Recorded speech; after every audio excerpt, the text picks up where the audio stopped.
Welcome to Amipal, the #1 place on the internet for the sweetest of Amiga content. Now today we're going to be talking about towers, well specifically my Amiga 1200 power tower. The A1200, it's got a lot of ports on it. As an example, we have a PCMCI slot on the side, we have parallel serial ports on the back. Just ignore the SD card hanging outside because this wasn't really an option back in the day, and the expansion slot in the bottom for accelerator cards, and additional memory. But if you wanted to add larger devices like CD-ROM drives, or at the time zip drives and jazz drives, there was no way to actually get it into the case because it was a desktop case. There wasn't room for it. Some enterprising 1200 users would put a very slim CD-ROM drive just above where the hard disk goes, and cut a hole in the case to actually get it to come out. They'd do a bit of jiggery pokery inside as well to maybe move the hard disk somewhere else inside the case, so that it all fit in, which not necessarily ideal, but kept it a nice compact solution. But as people decided to upgrade their 1200s, what with the demise of Commodore in the mid-90s, they wanted the ability to have more devices and powered externally as well, because obviously with the A1200's PSU, that's only really designed to handle the desktop machine itself. So some people began to use basically external kind of tower cases, external server case type things, and they'd have various devices in there, and then they'd have a long IDE cable with a buffered interface to that. Obviously not an ideal solution because well, it's all a bit higgledy-piggledy, isn't it? So a variety of companies started to release tower solutions for the A1200, and that's where you take the motherboard out of the desktop case, you put it into a tower case itself, and then you've got an AT or an ATX power supply to power the whole thing. You've got all that room for devices, and there's more room internally for additional expansions like accelerator cards, cooling if you need it, and other things. So what options were available? Well, there was the Micronic tower. That was an all-plastic solution, made from a very similar plastic to what the actual A1200 case is made from. So that has issues with yellowing, and also flexing of the case itself. So it was a nice looking solution, but I think probably anyone with a Micronic tower now is probably looking at quite a yellow beast. iTech released a tower, I think they called it their EZ tower, EZ tower, where you actually took the bottom of the A1200 case off and left the motherboard on it, and then you'd screw that into the case itself.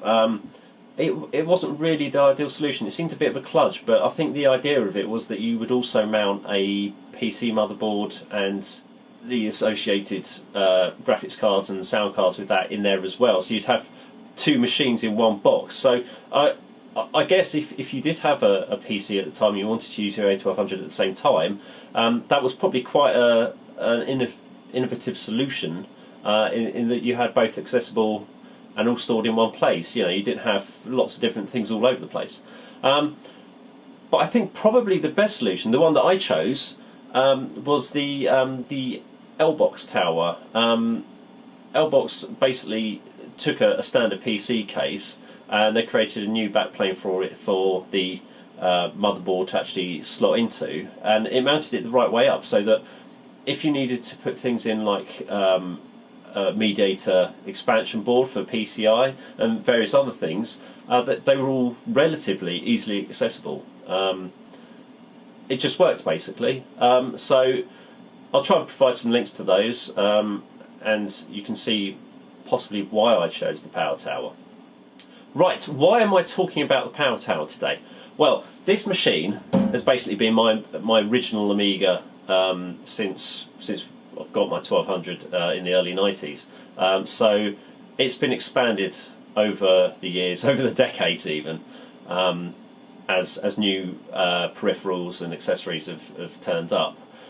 So it's been in a state of flux over the years. Things have been added, things have been taken away.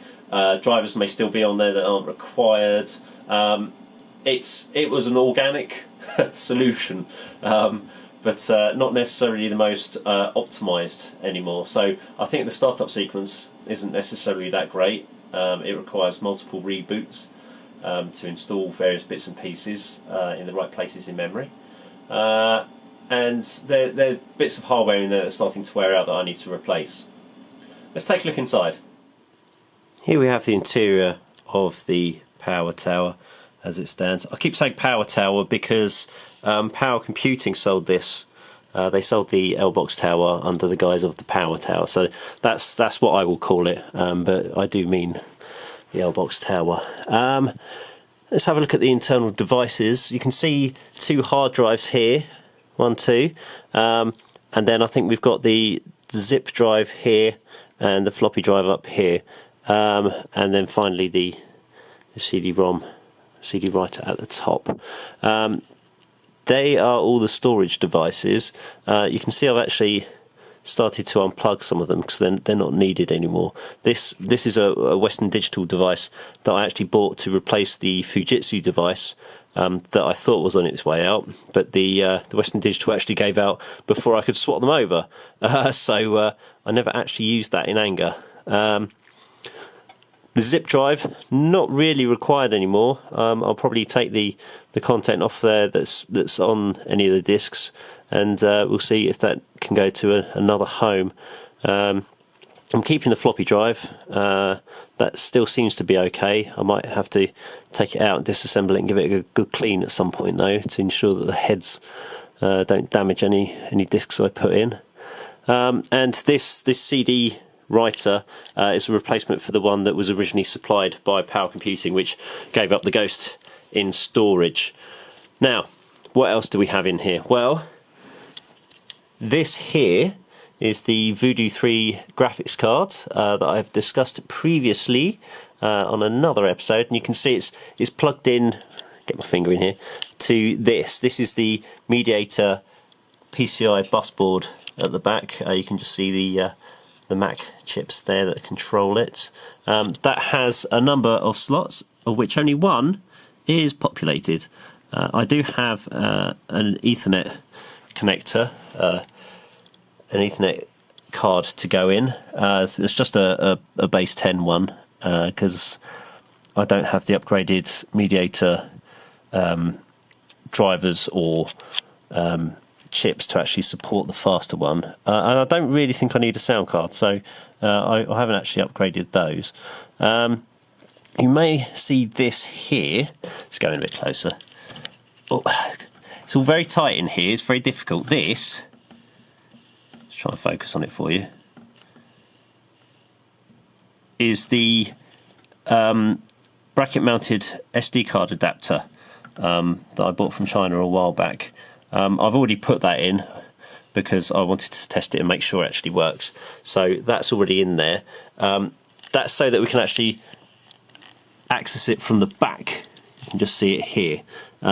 Trouble is, you can see it's actually quite far away into the case. So when you do try and grab that, you can't really. So I'm going to need to actually glue that bracket in place and attach it to the case. Ignore the dirt, please. I realise I need to clean that, but I'm going to be doing that at a later date. What else have we got? Well, this here is my Blizzard PowerPC expansion card. Let's get around the other side of it. Okay.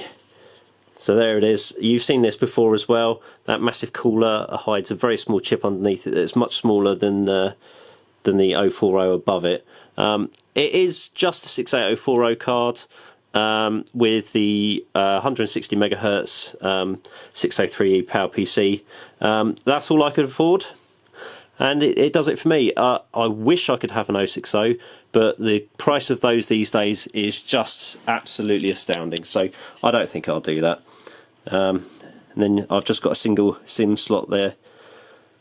Oh no, 2 SIM slots, sorry, populated. I've got I think 96 meg in there, so it's a nice amount. You can get I think a external SCSI module for the Blizzards, which I never got because I switched to IDE a while back, which is handled by, let's see if we can find this, back down, I'll tell you about this all being a bit tight. You can just about see, I'll try and get a finger in, here, this bit here, that is part of a fast ATA interface, what was sold by Power Computing as the Power Flyer. Again, that's another L-box device, the same as the Mediator and the Tower. This is all being quite similar now, isn't it? And that provides faster IDE interface for the devices attached. It's much faster than the onboard IDE port on the A1200, and supports 4 devices, all buffered, and it's basically dependent on the speed of your device, and the speed of your processor will depend on your transfer rate on those devices. Externally, we have a CD-ROM drive. In this case, it's actually a CD rewriter. I replaced that recently. We've got the original floppy drive, which they actually provide a blanking plate for you, but you have to cut a bigger hole into it to actually get the ejection button in place. I've also got a zip drive, which I don't really need anymore. I'll keep that rather mucky powered by Amiga sticker. So what's the plan? Well, first of all, I need to get the motherboard recapped. That's number 1 priority. You can't see what's under the caps. I mean, they all look okay, but you never know what's going on underneath them, and they may have already leaked, they may be starting to leak, we just don't know. So I'll be completely disassembling the tower. The motherboard will be going off to Amiga Kit for them to take a look at that, and we'll see what happens. Before that happens, I'll be running Amiga Test Kit on the machine, which is a piece of software that will basically do memory tests and a variety of other tests on the chips internally, to see if anything flags up there. I do have Diagrom. I'm not entirely sure if I need to install them on this because of the way the Fast ATA, the Power Flyer, sits on the motherboard. The chips themselves have to go, they come out, the Power Flyer goes into the ROM sockets and sits on top of one of the custom chips, and then the ROMs themselves go into the Power Flyer. So I'm not entirely sure what kind of readings that will give. I'm sure, again, anyone who watches it will tell me it's going to be fine if you do that, but I don't really want to take the risk, and I think sending it off to Amiga Kit, they'll be able to tell me whether or not things are right or wrong just based on their test bench. So that'll go off and do that. You already saw that the SD card adapter is already installed, so I'm using that to basically back up any data on the Fujitsu hard drive that's the primary disk. The Western Digital, as we also discussed, isn't even plugged in anymore, so that's not even accessible on Workbench as it is. So once that's done, once the motherboard's come back, I can start plugging it all back in again. With the motherboard out of there, I'm going to give it a real clean internally, because there's so much dust in there. So much dust. It's the dustiest environment I've ever seen. So that all needs to come out. I don't know if you can hear the whining in the background as well. There's a number of fans in this case that are really quite noisy, and I'm wondering whether or not I'll replace those as well. The power supply is still an AT power supply, so again that may need looking at itself, because it's one of these things that's got capacitors inside it, so that may also need recapping or a replacement sort. There may be even a case to completely get rid of the AT power supply and replace it with a more modern solution. I'm no electrician, no Sparky. I don't deal with the electronics on that level, so I wouldn't really know where to start with that. So if anyone's got any ideas, I'd really appreciate some help and assistance with that. Software. Let's see how it's set up. As always with my screen capture, I'm literally recording the screen because I don't have any funky capture device. So this is my workbench screen. This is Directory Opus Magellan 2 workbench replacement. So it gives you the funky things like the buttons, gives you the ability to basically open up multiple windows at the same time, albeit at the speed of whatever device you're running over. So it can slow down a bit, but you know, it basically means that you can copy stuff from one lister, as they're called, to another, and continue to do stuff on the workbench itself. So it's very handy for file manipulation. Base kickstart for this is Amiga 3.1. No, 3.0 I think actually, and then I've got Workbench 3.9 as the operating system that Magellan sits on top of. So there may be an argument to actually upgrade 3.9 and the ROMs to 3.1.4. The only thing is, I don't know how Dopus actually operates on 3.1.4. When 3.9 was released, there had to be a patch released for Dopus to actually work correctly on it. Again, if anyone's got any experience of that, give me a shout please, because I'd be keen to hear. Obviously I'd like to support the more modern version of Workbench and the developers who took part in that, but then again I also want a machine that works, so please, if you've got any information, let me know. Now, this is running through the Voodoo 3 as well, so we've got quite a high-res, high-colour screen here. That's over Picasso 96. I previously had a Blizzard Vision PowerPC graphics card plugged into the Blizzard PPC accelerator, which had CyberGraphics providing the RTG for it, the retargetable graphics. Again, this is one of these things where, yes, I had multiple different versions to achieve kind of the same result. So different graphics cards, different graphics card software, libraries, etc. So do they still exist on here? Possibly, I don't know. Let's take a look at... No, I don't want a snapshot. View as, show all. I could have done that as lister, it would be faster. Let's take a look at the startup sequence. That's taking a while, isn't it? See, this is one of the things. I don't think this is operating as fast as it could be, because the fast ATA it's a fast interface. I can't even find it. It's right there, wasn't it? Let's look at it in Edit Pad. Okay, so open Oxyport. That is for the Oxyron Patcher, which provides a better 68040 library than that supplied by Phase 5 or Commodore. So that it actually, I've used this for testing in the past, and Cinema 4D renders so much quicker using Oxypatcher rather than the normal 68040. So it clearly provides better results than that. Check left mouse button. This is basically, if you click it, then the 8A3 crefts open. So if you hold down left mouse button on boot, you can access those. Then we've got a bit in here for the CD32 startup for CD32 emulation.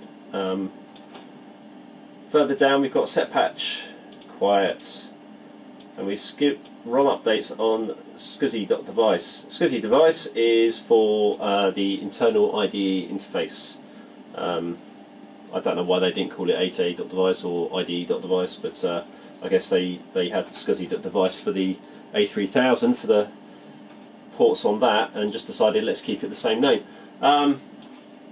Skip ROM updates is part of Workbench 3.9 that allows you to stop certain updates being applied to devices and libraries. in this case, it was for SCSI device to stop Workbench 3.9 applying its TD64. I think that's what it was called. Basically, the ability to recognise drives that were greater than 4 gig in size, which was a 32-bit limitation. So with Workbench 3.9 you can access disks that are larger than 3.9. The thing is, ATA3 and SCSI.device, they handle disks both differently. So while Workbench 3.9 provides an update to actually address that more than 4 gig issue, ATA3, I think there's a jumper on the PowerFly itself where it actually splits the disk into logical 4 gig sizes. So when you access it via, see if we can show you actually. When you access it via HD Toolbox tools, it's been so long since I actually had to set up one. HD Toolbox. There, screwdriver straight in the top of a. Let's access that. Oh, okay. Maybe I don't have it set up like that. Anyway, you can see what IDE devices I have attached. That's the Fujitsu hard drive at the top. That's my SD card, and that is a device that can't be handled by HD Toolbox. That's the CD writer. So there we go. So yeah, I'm going to have to really have a look at the jumpers and the settings for ATA3 for the PowerFlyer, just to ensure it's set up correctly for me to access larger disks. We've got Stack Attack that raises the stack for programs if it needs to, so that stops programs from basically failing if they run out of stack space, which can happen quite regularly actually when you start getting loads of programs off Aminet and things. SciRec, that's Rec Attack, that replaces the requesters with nicer ones with animations and all sorts, so that's quite nice. And then we just get into the standard startup sequence itself, load drive mons, creates paths, starts user startup, and what have you. I'm sure there's probably a better way to get all of this optimised, because Oxypatcher implements a reboot at startup. I believe Setpatch does too. So that's 2 reboots before it even starts booting properly. I'd rather have that quicker. So again, I'm going to try and optimise that. I'm not entirely sure how right now. But again, as with all my videos, if anyone's got any suggestions, please shout, because I'd love to hear from you. So that's that. These discs up here are actually the SD card as it's set up. It's an SD card from AmigaKit.com. Because I basically just wanted to plug it in and for it to work, and it does. Oh, that's another feature of Dopus. You don't have to hold down Shift if you select multiple icons, which is a bit of a godsend. Right, we've got programs here. I've got all kinds of programs for internet, for graphics, for DTP. So I think that's like Final Writer in there. Yeah. And various other bits and pieces, so they need backing up. The games that are installed on here, I think I've showed you previously, are basically things that run with retargetable graphics and with the PowerPC. So they, I've got stuff on here that won't necessarily run on my 030 1200. Mainly because quite a few of them actually need a CD-ROM drive, and I don't have a CD-ROM drive plugged into my desktop 1200. Browser is basically a place where I've stored loads of stuff I've created over the years, so text files, textures for rendering, objects for Cinema 4D, websites I've created, images and icons I've made, animations, all of that. So that's content I definitely want to back up, if only for historical perspective. MISC is where basically I've kept anything I downloaded from Aminet that I needed, which again you don't really need because Aminet's there. And tools, those little programs that you can use to kind of sort out your disks, add additional functionality to Workbench and development bits. So, you know, I'll probably still keep a similar partition structure on a new hard drive, but that's what I have at the moment.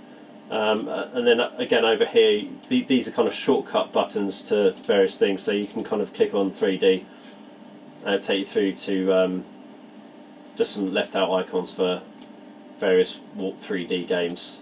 And again, CD tools make CD frying pan a means to write to CD. So that's software. Okay, so we've been through the hardware that's in there, we've been through the software. We kind of know where we're going with it, but obviously it's going to be a long drawn out affair, I think. So I'm going to show you updates that I do with this as I get on with it. I actually have, I should have prepared this in advance, a stack of hard drives, because I'm well aware that it's difficult to get hold of PATA HDs these days. So I'm going to have one disc in there, and then I can mirror it onto the other ones and basically plug them in as they fail. So it should keep it going for a few years yet. Still going to use the SD card to transfer files. That's going to go between the tower and the Mac if I need to get stuff off Amiga. But then again, like I said, I've got that Ethernet card that I can plug in and see whether or not we can get that working as part of the mediator. So yeah, keep an eye on this channel. I'll keep you updated. If you've got any comments, please leave them. And thanks for watching. Cheers.